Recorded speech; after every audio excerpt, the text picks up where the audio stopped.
Jesus is the person who created everything. Who do you believe Jesus is? Jesus is the son of God. Who is Jesus? I'm Muslim, so Who is Jesus? He's a prophet before Is or was? Muhammad. I'm an atheist, so I think he'll be probably just a normal guy. I believe. I totally believe. Brought to you by your Skeptic Symposium, the Muslim Student Association, and the Campus Church University Club. This is the Jesus Debate. Metaphor, prophet, or son of God. Regardless of how you feel about him or who you think he is among the most, if not the most, influential of men to walk the face of this earth. That's the argument anyway. 2012 years since his birth, and we're still talking about him, still questioning him, and many still follow him.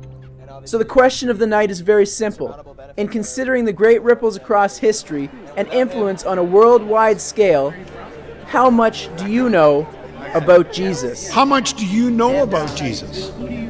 Who exactly was the man, assuming he did exist? And what precisely was his message to mankind, assuming he brought one? Tonight we're lucky to have with us three great representatives and different viewpoints.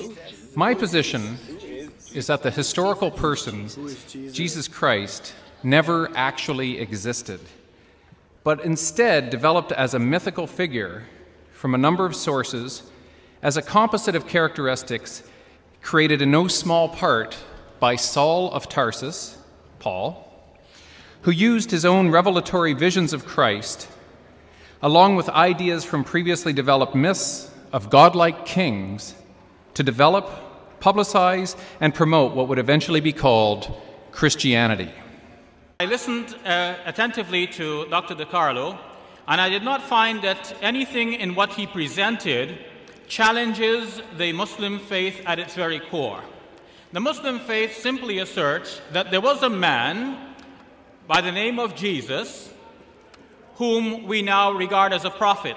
The proposition that Jesus was a prophet is not a historical proposition, it is a faith proposition. The proposition that he existed in history, this in fact is a historical proposition. But nothing of that is challenged by what Dr. DiCarlo said. Because to assert that there was a certain man named Jesus who lived in Palestine some 2,000 years ago, a Jew, there is nothing extraordinary about this. Now, it is true that Muslims and Christians claim two very different things about Jesus. There is no question more sublime than that of who is Jesus of Nazareth. Jesus of Nazareth is perhaps the most debated and the most intriguing person in all of history. He is respected, as we have heard, by Muslims. He's respected even by atheists who do believe he existed as a great moral teacher.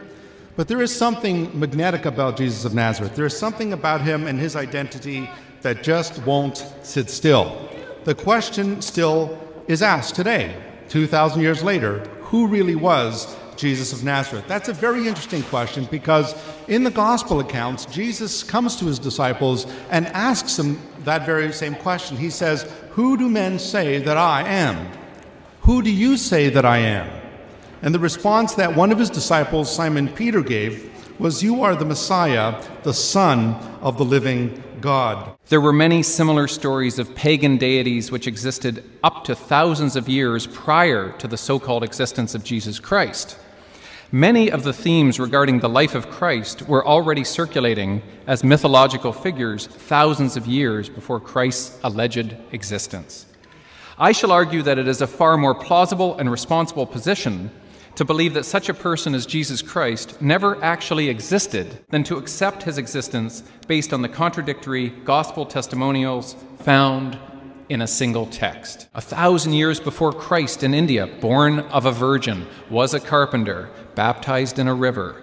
The Persian god Mithra, born on December 25th, performed miracles, resurrected on the third day, known as the Lamb, the Way, the Truth, the Light, the Savior. There are many more parallels between pagan gods and Mediterranean and Asian myths, which include Attis, Baal, Bacchus, Balder, Bedru, Buta, Davatat, Glycon, Heracles, Hermes, Odysseus, Orpheus, Romulus, and Zoroaster. Now, I'm not sure how much Professor DiCarlo knows about early Jewish belief systems, but the Jews did not believe in a dying and rising Messiah in the first century. There are no texts from the first century period and before, the Dead Sea Scrolls, that talk about a dying and rising Messiah. The Jews did not believe in such a Messiah. And so the disciples could not have invented these ideas. The disciples did believe in the resurrection, but this was something that would take place later at the end of the world when God would raise the dead and bring them into judgment. They had no belief that somebody would rise from the dead within history to immortality and be considered the exalted, enthroned Lord. The other problem with this view is the fact that they wouldn't have got it from pagan sources. Professor DiCarlo mentioned all of these pagan sources, Osiris and Horus, and I think he saw the video Zeitgeist. And when you look at all of these sources, what he hasn't told us tonight is the fact that all of these are post-Christian. That is to say, they did not come from the first century. They came in the second century, third century. If anything, the pagans were copying the Christians. And so I think we've got something reversed here. There is a question of the resurrection of Jesus. The Quran does not go into a lot of detail about this, but affirms that those who claim that they killed Jesus neither killed him nor crucified him. The classical commentaries on the Quran are almost unanimous in saying that someone else was placed on the cross instead of Jesus. There had been some mistake, and Jesus was rescued and raised into heaven. Well, at least Muslims and Christians on this count agree that God raised Jesus into heaven. But what about the crucifixion event itself? Some modern commentators, such as Muhammad Asad in his Message of the Quran, and Yusuf Ali in his translation of the Quran, entertain the idea, in fact agree with the idea, that instead of saying that someone else was put on the cross, it is more reasonable to think that somehow Jesus came down from the cross alive. In fact, there is much to support this contention. If one were to read the New Testament documents, one will see that although these documents were written to show that Jesus died on the cross, in fact, there are telltale signs showing that there was considerable doubt as to whether Jesus actually died at the time when he was thought to have died on the cross. God angrily punishes Adam and Eve by banishing them from the garden, and thus original sin is born with the so-called fall of man. As the fable unfolds, many thousands of generations later, God devises a plan which will apparently bring about the forgiveness of this original sin. So here is what God does. He plans to impregnate a woman so that he can be born a human. Why he couldn't just appear as a fully developed human or as himself, that's conveniently sidestepped. He is then going to preach a bit in his adolescence. He will disappear for 18 years until he's 30.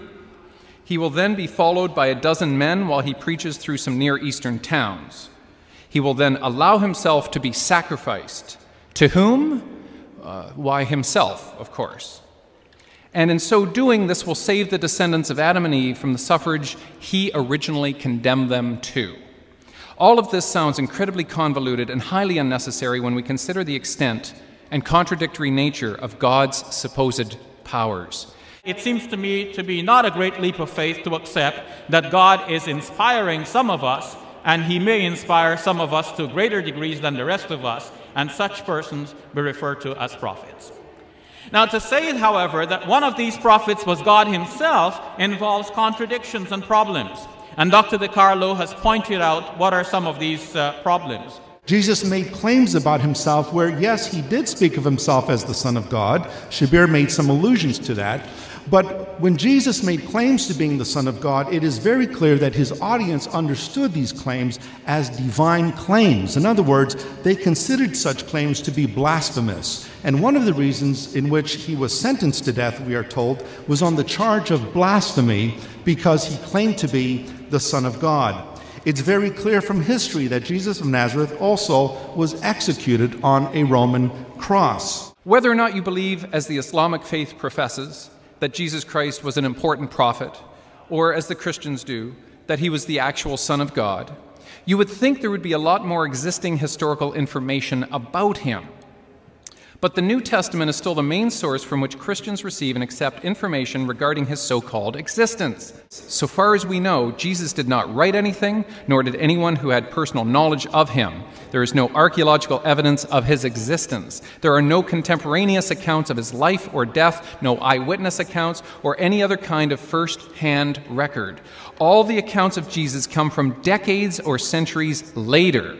So what is more responsible for us to believe? 1, that the historians who were to be contemporaries of the so-called man Jesus Christ all missed the biggest story in the history of humanity, or 2, that there was no person named Jesus Christ for them to chronicle. I believe the latter is the far more tenable position to accept given the paucity of historical chronicling. The death of Jesus is one of the most reliable points of history that people like the late Professor Robert Funk, the founder of the Jesus Seminar, very sharp critic of the New Testament, admitted that that is the one indisputable fact that we know about Jesus, is that he died by crucifixion.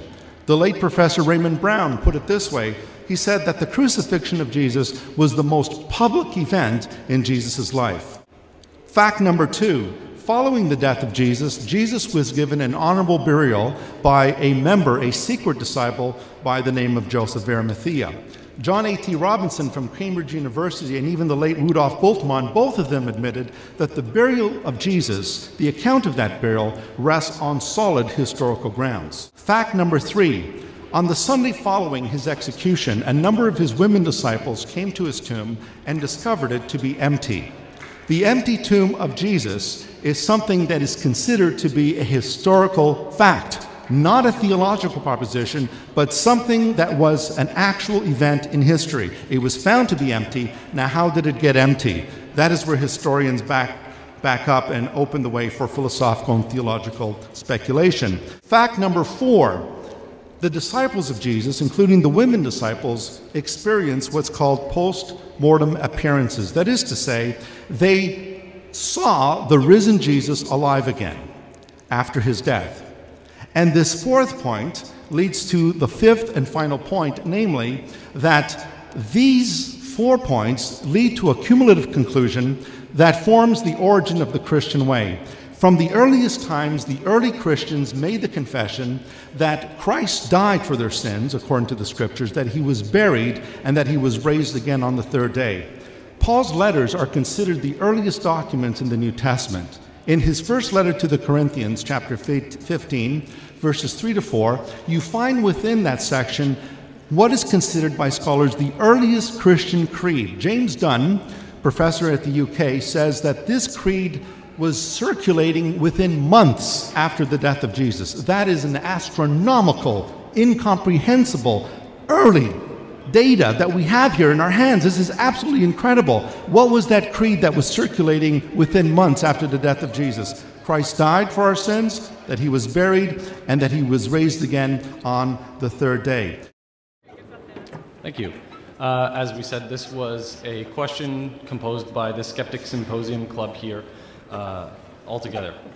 So this question is addressed at both Mr. or future Dr. Ali and Dr. Costa. With all the fantastic stories of Jesus' exploits in the Bible and the Quran, why are there no accounts of these stories by those who would be contemporaries of Jesus outside of these respective texts? Okay, very good. Well, the reason why you don't hear about Jesus outside of the Bible, he does appear in a number of sources that I enumerated in my opening statement. He does appear in the writings of Tacitus, the Roman writer, Suetonius. Josephus, the first century Jewish biographer and historian, does mention Jesus. The Jewish Talmud also mentions Jesus. Josephus says he was known as a wonder worker. The Talmud accuses Jesus of practicing sorcery. That is to say that he used magic to do certain feats, to perform certain feats. And therefore, when you look at Josephus and you look at the Talmud, you do have 2 external sources here that are not amicable towards the New Testament. That is, they're not friendly sources to the Christian movement, particularly the Babylonian Talmud, which was opposed to the Christian movement. So in at least these 2 sources, we do have something outside of the New Testament that does confirm Jesus as a wonder worker. Now, the reason why you don't hear volumes and volumes of information on Jesus is because when you look at the person of Jesus, Jesus was not someone who addressed the Roman Senate. He was not a Greek philosopher that wrote tomes on Greek philosophy, etc. He was, in the words of Professor John Mayer, he was a marginalized Jew, lived in a very insignificant backwater town called Nazareth, and his celebrity status, if you will, only came into vogue because of his followers. And so, considering the first century Greco-Roman world, Jesus would not be considered someone of any attention. And so it's not surprising we don't have tomes and tomes of information on this first century Jew. You mentioned the Quran as well, and this is my input. The Quran can be taken in a very literal way, but it can also be interpreted in a non-literal way. People may understand the Quran's expressions in a simple way, especially if they have some background information and they think that the Quran is referring to that, whereas in fact it is not necessarily so. So yes, the Quran does mention amazing miracles of Jesus, like for example his raising the dead. And one might say, I see your question, if there was a man raising dead people, well then this would be big news and everybody would be writing about it. Not only writing about it, but they'd be bringing their dead people to get them revived. So why is this not mentioned in the other sources, even the sources that do mention Jesus? So this is a real question. What I understand is that, and I know not every Muslim here will believe in what I have to say and will agree with me on this, because there are different ways of interpreting the Quran. Some people, as I said, take it literally. So if Jesus raised the dead, that means there is a dead person, stone dead, and Jesus raises him back to life. But it doesn't have to be that way. It has to be understood within the context of Jesus' time. Pliny, the writer of the natural history, complained that the human condition is such that we can't tell the difference between life and death. We don't know when a person is actually dead. Nowadays, of course, we would hook up a person to all kinds of modern equipment, EEG tests, ECG tests, and so on, to measure heart rates and to measure brain activity, and then finally confirm that the person is brain dead before we bury the person. In the Gospel according to Mark, there is a story about a girl who was supposedly dead. People were wailing and mourning for her, and they told Jesus there's no need for him to go attend to her because she's already dead. But he assured them that the girl is only sleeping. And he went into the room, and we don't know what he did because he only took 2 of his disciples in with him. And the result was that he commanded the girl, Talitha Kumi, and she got up. So now, was she stone dead and then got up? It doesn't seem so. It seems that she was at such a stage where some people thought she was dead, and by the knowledge of the time, they would have declared her dead. But Jesus perhaps had some special insight. Perhaps he knew some ways of resuscitating a person, and he is known now to have brought this dead girl back to life. So the Quran says that Jesus raised the dead back to life. The Quran is obviously referring to something that should be understood within the context of the time in which Jesus lived. So when miracles are described in the Quran, to me, there is usually a natural explanation for that, what we are calling a miracle, but the explanation is not often given. When a Muslim says, God gave me a child, or God gave me the food and the water that I drink, well, there is a process through which it comes to me. But we're not speaking about the process, we're speaking about the power behind everything. We say God has done this. So Jesus performed a miracle, but the miracle may have a natural explanation which people did not know about at the time, and which probably we ourselves may not know about. Yeah, I'm fascinated by this. It was an excellent question because there's an incredible lack of corroborative information in the history books about Jesus Christ. So it's a great question, and there have been proven forgeries of apparently that time, which have obviously indicated that somebody tried to go back and say, oh no, look, there really was. Aside from that question, I'm fascinated, Tony, by your concept of the idea of exorcism and whatnot. Do you believe in demonic possession as well, Shabir? You don't. So who's right? To clarify, the Quran mentions the existence of jinns, which Muslims understand to be the existence of jinns, as you might say, genies. The genes. Existence of genes. Not the jeans that we wear, No. but the sort of genie you might get coming out of an old lamp if you rub it the right way. Genies. Yes, genies, all right? So the Quran does speak of jinns in the Arabic. Genies. Yes. Really? As existent beings. And Muslim theology... And you don't have a problem with this? But let me continue, Okay. if you allow me. In Muslim theology, these are thought to be spirit beings, somewhat like angels, but who are, like human beings, given the choice between good and evil. Now, many Muslims also believe that these genies or jinns can possess people, as we read in the stories in the New Testament. Have you witnessed this yourself? However, in my own studies of the Quran and of the early Islamic tradition, I have not become convinced that this actually happens. Okay. And in fact, You're disputing the Quran? No, Oh. because while the Quran makes mention of the existence of jinns, Well, the then they Quran does exist. not say that they possess people. There is a verse. So where are they? It's like asking, where are the angels? Yeah, I know where they aren't. They don't exist. Okay. So, you know. Now, Tony, do you believe that people are still possessed today? Yeah, I do. Really? That Yes. there's some kind of demon that exists Yes. and enters into a human body? Yes, I do. Why wouldn't we call this a mental illness? Why wouldn't we call it what it Well, probably we is? call it that, but in the Bible, in the New Testament, there is clearly distinctions made between demonic entities and mental illnesses. How do you as we know understand them. which? How do you know which? Well, the demoniac, or the person who is usually possessed by a demon, the characteristics that they have described, they have incredible strength, they have incredible insight. Well, so are There's- most of these guys on a Saturday night. Not to the point that you break through chains and the way the New Testament describes this. So, again, given the New Testament worldview, there is an existence of malevolent beings. The Quran calls them jinn. The Bible calls them demons. Right. And Jesus addressed these entities. Some of them were there's in one case in the Gospels, there's a man who was named Legion, for we are many.